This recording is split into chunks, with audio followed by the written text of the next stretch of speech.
2 days later, when David and his men came to Ziklag, the Amalekites had raided the Negev, including Ziklag. They had attacked Ziklag and burned it down. Although they captured the young and old women who were there, they killed no one. Instead, they had taken the women and other prisoners and gone away.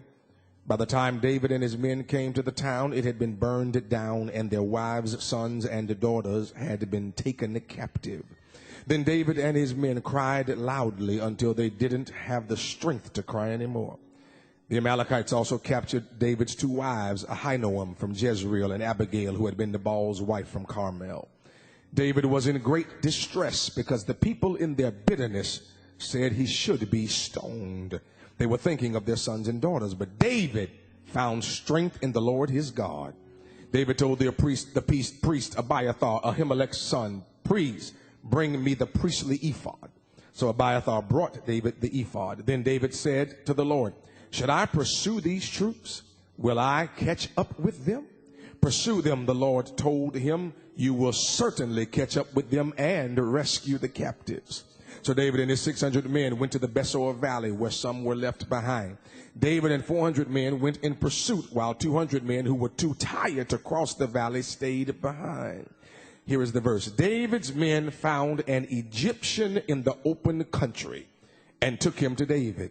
They gave him food to eat and water to drink. They gave him a slice of fig cake and 2 bunches of raisins. After he had eaten, he was revived, because he had not eaten any food or drunk any water for 3 whole days. David asked him, "To whom do you belong? Where do you come from?"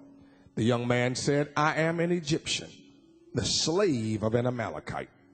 My master left me because I got sick 3 days ago. We raided the portion of the Negev where the Cherethites lived, the territory of Judah, the portions of Negev where Caleb settled, and we burned down Ziklag." David asked him, "Will you lead me to these troops?" He said, "Promise me in front of God that you won't kill me or hand me over to my master, and I will lead you to these troops." And the Egyptian led him to them. They were spread out all over the land, eating and drinking. They were celebrating because they had taken so much loot from Philistine territory and from the land of Judah. And from dawn until evening the next day, David attacked them, and no one escaped except 400 young men who rode away on camels. Amen.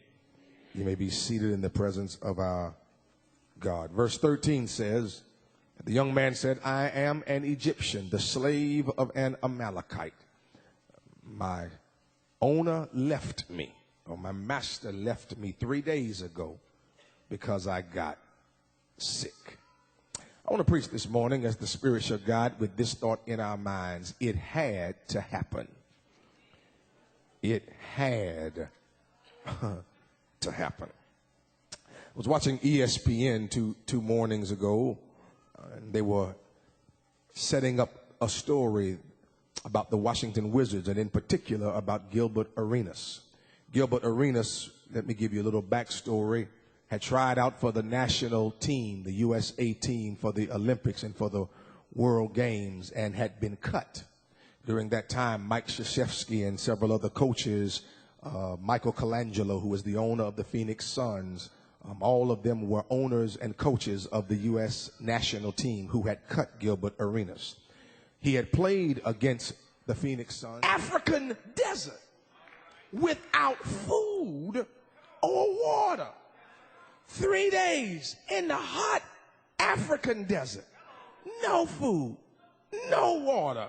And not only that, but coupled with the emotional and mental strain of knowing you got kicked to the curb and ain't nobody coming to see about you.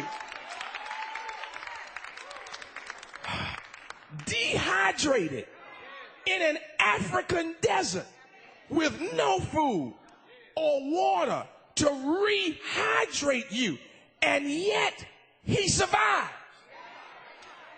Church folk don't know when to shout.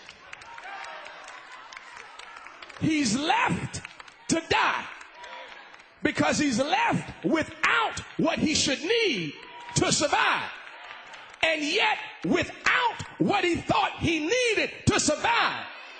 He may be rough, but he's still alive.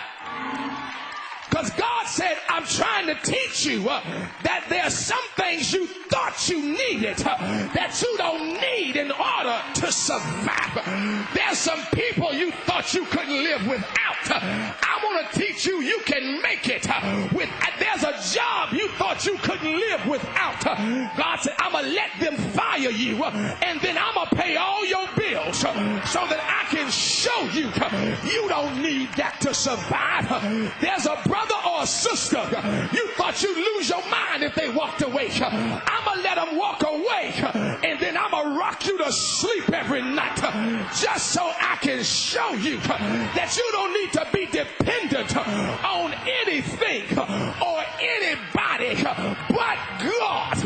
And is there anybody in here who has learned that stuff you thought you had to have, God showed you that you didn't need it to survive? Is there anybody in here who can say, I didn't think I could make it without that. I didn't think I could live without them, but God let me survive.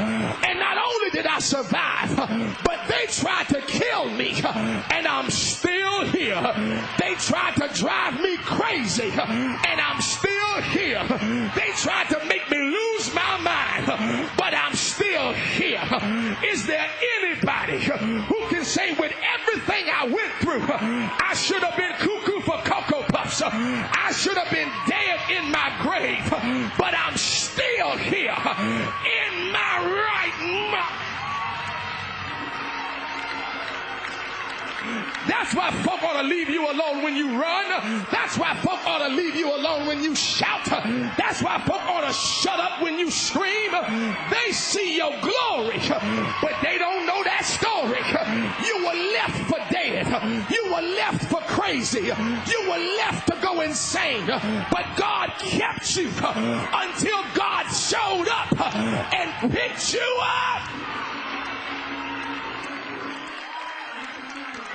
I dare you to high five 3 people and scream on the third one. Tell them, I'm still here. I'm still here. I'm still here. After everything I went through, after all the tears I cried, after all the drinks I drank, after all the reefer I smoked, after all the nights I cussed, I'm still here in my right mind, with joy in my heart, praise on my lips, clapping in my hands, because when I look back and see how God kept me, I've got to give him glory.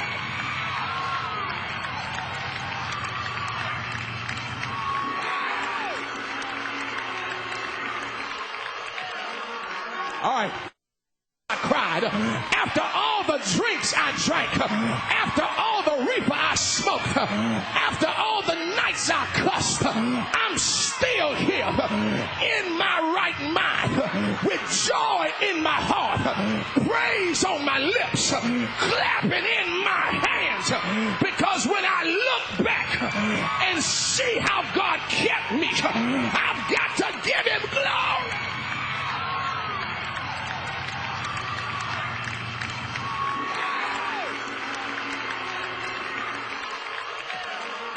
All right. All right. Let me. Well, let me.